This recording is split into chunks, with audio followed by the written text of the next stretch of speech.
Hey guys, Joey Faugno, head baker here at Carlo's Bakery. So today we're gonna make our original crumb cake. This is the old school original crumb cake. So we have two recipes. We have the bun dough, which is the bottom, and we're gonna go into the topping of the crumbs, and we're gonna put it together, we're gonna bake it. I'm gonna show you a little secrets we know here at Carlo's Bakery. I love this crumb cake. This is the original, this is the best, and this is really an historic recipe. This has been passed along a couple hundred years now. It's just the texture of the dough, the butteriness of the crumbs, the way it all plays together, and when you finish it with that powdered sugar on top, it just has that old nostalgic why you go to a bakery. All right, so we're gonna jump right into this. So I'm gonna start with the dough here. So this is a bun dough. It's fairly simple. There's a couple things I wanna show you that are no-no. So we're gonna have our bowl here and we're gonna use our dough hook. Put our dough hook on. Now, in the bowl already, I have my sugar and my shortening. Now, you can use butter in this, but butter carries a higher moisture content. So then, in the end, when you add your water, you're gonna have to watch. Here, an all-purpose vegetable shortening is fine. We're just trying to get some fat into our dough. And we don't really need butter in this, but you can do butter if you want. Just watch with your water in the end. So what I'm doing here is I'm just gonna get my shortening. Now you want your shortening to be room temperature. If it's cold, just let it mix with the sugar a little bit longer. It has that sandpaper effect where it'll smooth it out. So we're gonna add our salt in now so we don't have no problems with our yeast. Now for our yeast today, we're using a rapid rise fast action yeast, which is really good to use at home. So there's no proof box needed. There's not a lot of time. We let it rise once, we're ready to use it. So here I just have eggs, beat up eggs. We're gonna add this in. Good reason to add your liquid in your eggs, not your water in the bottom, because this way we don't have no dough or anything stuck on the bottom. In here I have my flour. There's, you can use one type of flour, a pastry flour. Here we use an all-purpose flour and a pastry flour. It's just the different proteins that it gives the texture of the dough that we're looking for.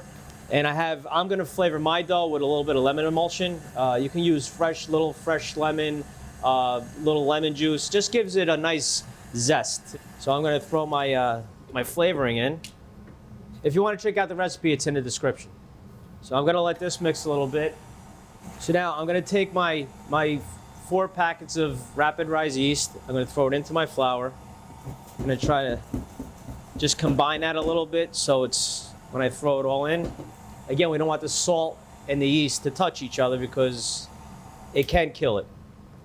So we're gonna throw all our flour in and our yeast.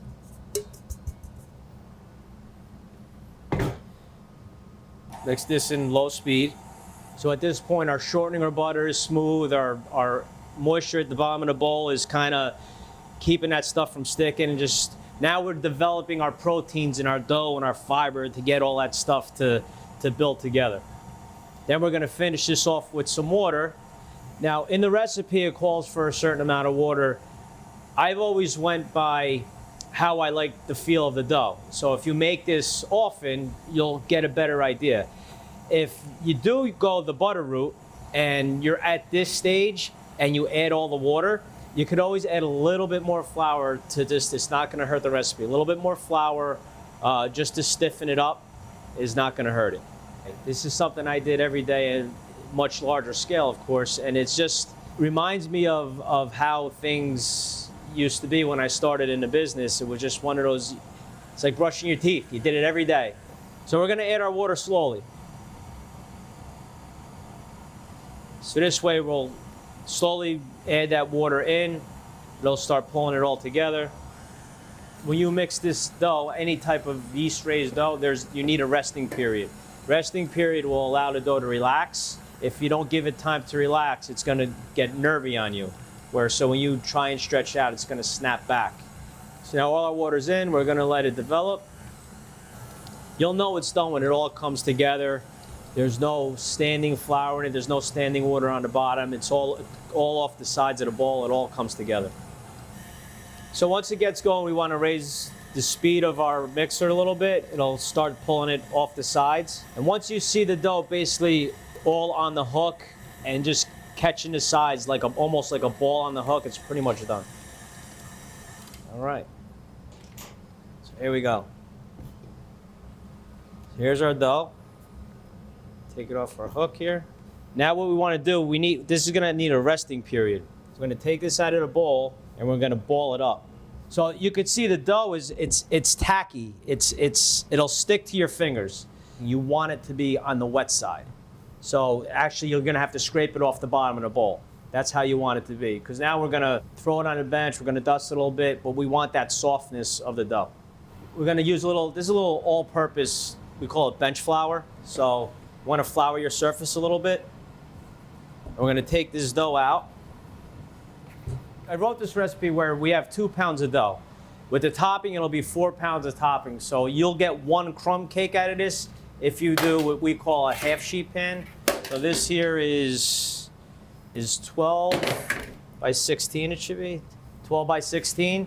And this is a quarter sheet pan, which is 9 by 13. So this will get 2 of these or 1 of these. Okay, so if you wanted to do 2 of these, you can make your bottoms, you can freeze one and you can bake one, or you can freeze both of them, however you want to do it. It's great to have one of these. This is a bigger size scale to have at home for these little things. I could just cut this in half and it's not a big deal because I'm going to split this up to do this. So I highly recommend getting a bench scale at home, because if you're going to get into this stuff, it really does help out. So we're going to do 1 pound, and we're going to make 2 balls here. So when you ball up your dough, you basically want to flour the surface. You don't want too much flour on top because you want it to stick. You're kind of fold the dough into itself. So flour your hands. So if you see this, I'm kind of folding it all into itself, and then we're going to roll it. We're going to keep rolling it into itself. So this hand stays here, it's holding it, and this is pushing everything into the middle. So it's just going to keep. We're firming up those strands, that protein. We're firming it all up now, and then the dough is going to rise. The yeast is going to activate, and the dough is going to rise for us. And your dough should be very light. Soft and light is what we're looking for after it rises. Right now it's tight. Yeah, you can see, so you can see the color change. See how we tighten that up? It bounces back. Right now, if I tried to roll this out, we would call it nervy. This is not going to stretch into this pan for us at all. This, see how soft this is? But this isn't developed yet. So we can't roll this out yet because it doesn't have any firmness to it. Okay? So we're going to throw this on our pan. Just like that. So here we go. We have our 2 pieces. So then little saran wrap. So all I did is I just covered them lightly with, you don't have to tuck it in. This is gonna get a little sticky on you because you don't want, it should get a little sticky on you. This shouldn't have so much flour on it where the plastic should come right off. You want it to be a little on the sticky side. So when you peel this off, plastic is gonna stick to a little bit. So we're gonna let this rest. Anywhere up to an hour, at minimum half hour. All right, so I'm gonna put this to the side. So now we're gonna make our crumb topping, our Streusel, our German Streusel. I love this. This you can use on a bunch of things, so let's get to it. So change bowls here now. In my bowl, I have cake. I actually have cake. And if you look at the recipe, I think this recipe, it's about 5 ounces of cake. If you go back to the old traditions of bakers, you never wasted anything. I guess they figured a way how to use up the leftover cake that they couldn't serve the customers. So the old school recipe, you get regular vanilla cake. You can't use chocolate, red velvet, or anything. It's got to be vanilla cake. So we're going to put our beater attachment on.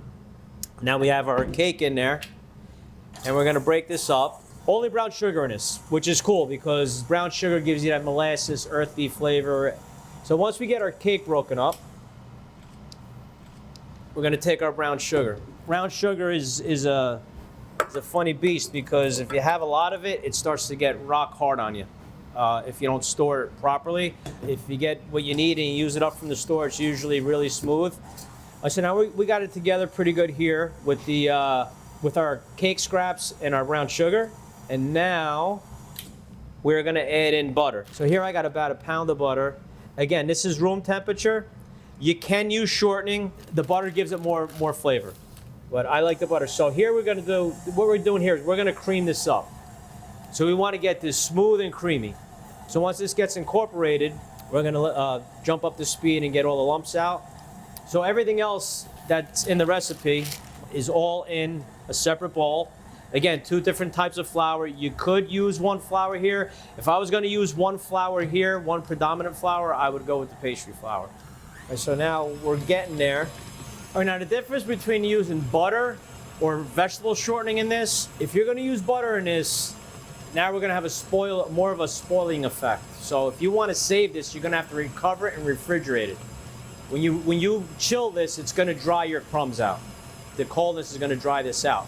If you wanna make a batch of crumbs and you think you're gonna use them, say, all weekend or throughout the week, it's the holidays, you can use vegetable shortening, and that can stay out. You can leave that out, cover it in a Tupperware, it could be room temperature, and you can use it. All right, so we're pretty good here. So this is all creamed up nicely. Now I'm gonna take my flour, my cinnamon, and my baking powder are in here.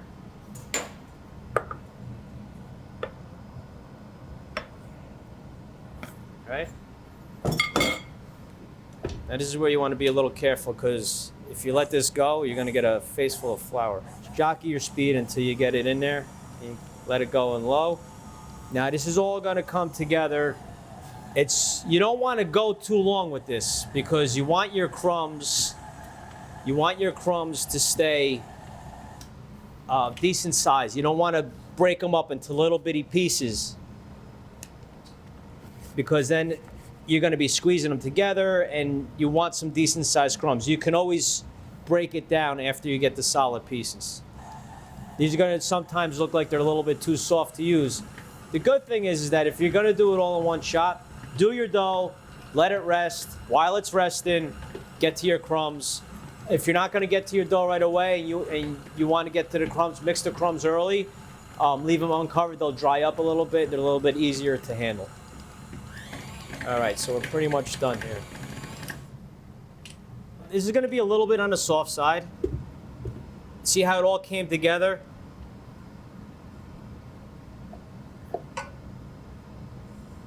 It seems a little soft, but this is gonna, we leave this out uncovered for about an hour, and we're gonna be able to make some nice crumbs with these. The ones I mixed yesterday, I just want you to see how it'll come after it dries up. I made these crumbs yesterday, and these are fresh ones.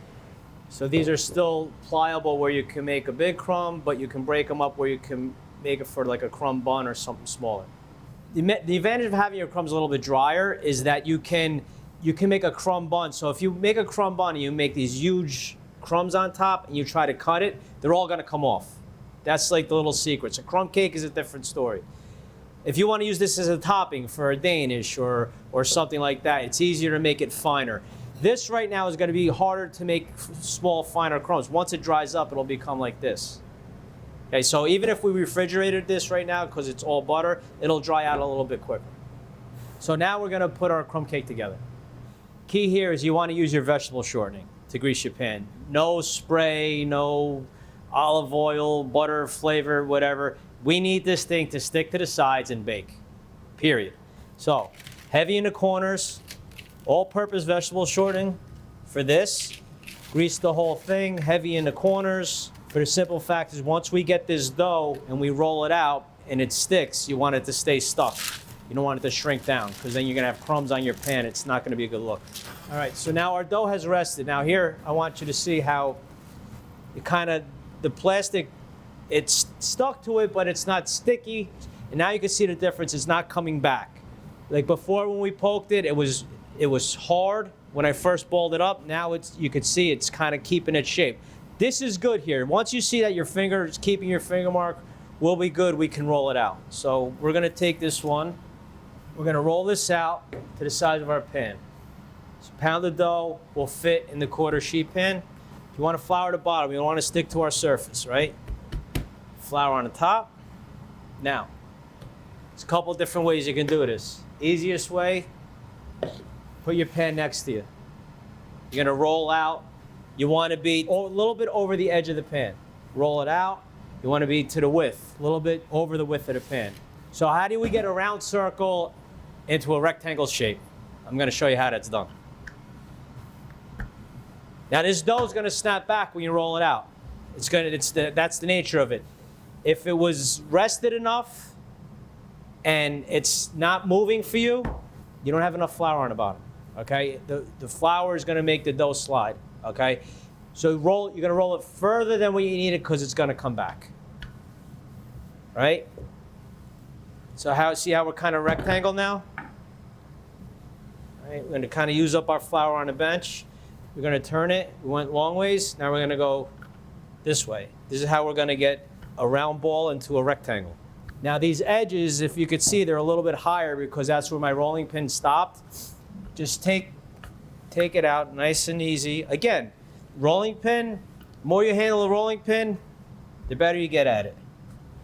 Now you can see how the dough is not moving. It's kind of stretched out enough. It didn't snap back. There's not really any high spots in it. So now as you can see, if I take my pan and I sit it on top, you're going to say, wow, that's big, right? Now, the beauty of dough, we're going to shrink it.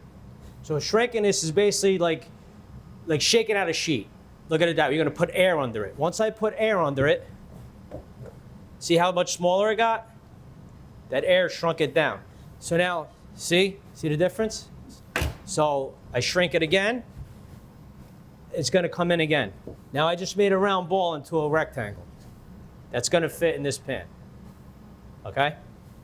So now very easily, fold it in half. I'm not pulling on it. Never pull on it. I'm pushing it in. It's going to kind of keep it shaped. Bring your pan in front of you. Take your half. You're shooting for half the pan. There we go. All right. So now, fold it over. Now I'm just tucking it in. Okay? I'm going to bring all this dough down. I want to be right up to the height of the edge. All right? We're going to push it's going to push some dough in. That's fine. That's okay. It's worse to be short and push it out. You'd rather be longer and bring it in. Now, if I have some wrinkles, it's not a big deal. We have a trick for that. So we're going to press this down. As you feel the bottom, I want you to feel the height of the dough. Feel if you feel like it's low in places. If you feel like you got a low spot, push the dough there. It's okay. You want a good solid base for your crumb. Our high spots can kind of bubble on you, right? So you don't want to bubble on you. So what we use, this is called a docker. So the docker, what it does, it puts holes in the dough. So it's aerating the dough. We're not going to proof this, which is a big deal. This yeast is going to activate when we put heat to it. If you don't have a docker, use a fork. Just takes a little bit longer. Just poke with a fork. Okay, we want to let this rest a little bit, like another half hour before we go ahead and put our crumbs on. So I rested one ahead of time, and this is what it looks like. So you see how it's nice and rested, it's even. The corners didn't shrink in, they held their corners. Okay, so now we want to put our crumbs on. You could do this one of two ways. You can use a spray bottle, you can use a pastry brush with a little bit, all this is a little bit of water. We just want to wet the top of our dough here, and this is only to make the crumbs stick. That's the only reason this does. So we don't want too much. If I take my crumbs, these are the crumbs I made yesterday. If you're gonna do a crumb, you want this to be a crumb cake. You're gonna say to me, what's the difference between crumb cake and crumb bun? Okay, big difference. Crumb cakes have bigger crumbs on it. We're not gonna cut them into really smaller pieces. That's kind of like the big deal with the crumb cake, is because the bigger crumbs, they keep a little bit of a moisture content, and they have a better taste. So I'm gonna make a mini crumb cake here, all right?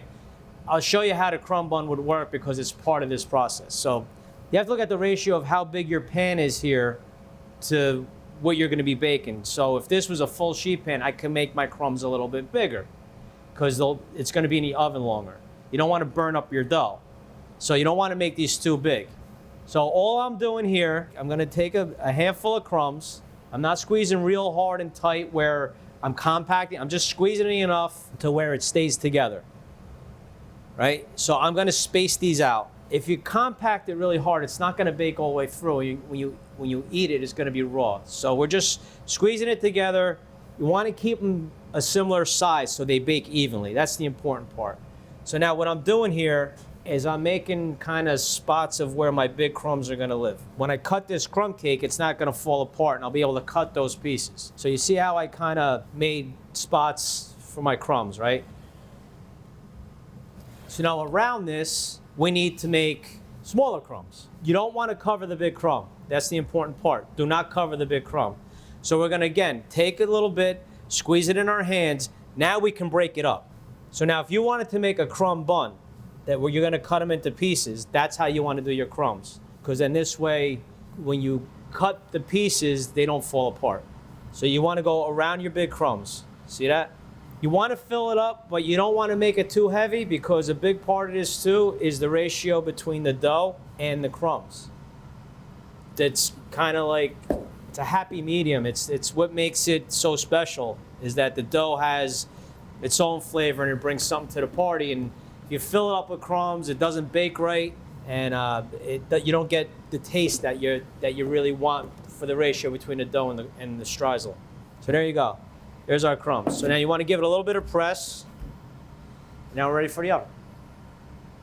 All right, guys, so we're gonna bake in convection today. So I have my oven set to 325. If you're gonna bake this at home in conventional oven, it's 350. All right, so we have here is I have my quarter sheet, which doesn't fit in this oven, so that's why I have it on a pan. You're gonna put yours in the middle rack of your oven. And I got my half a sheet.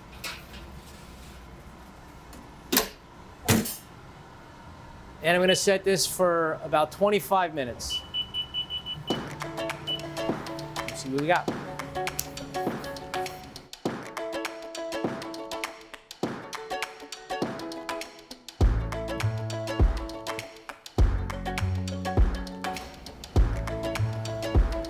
So if you notice, you could see on the edges here where it kind of rose up, the dough rose up, but you couldn't really see it at the beginning, and it kind of came up and it browned.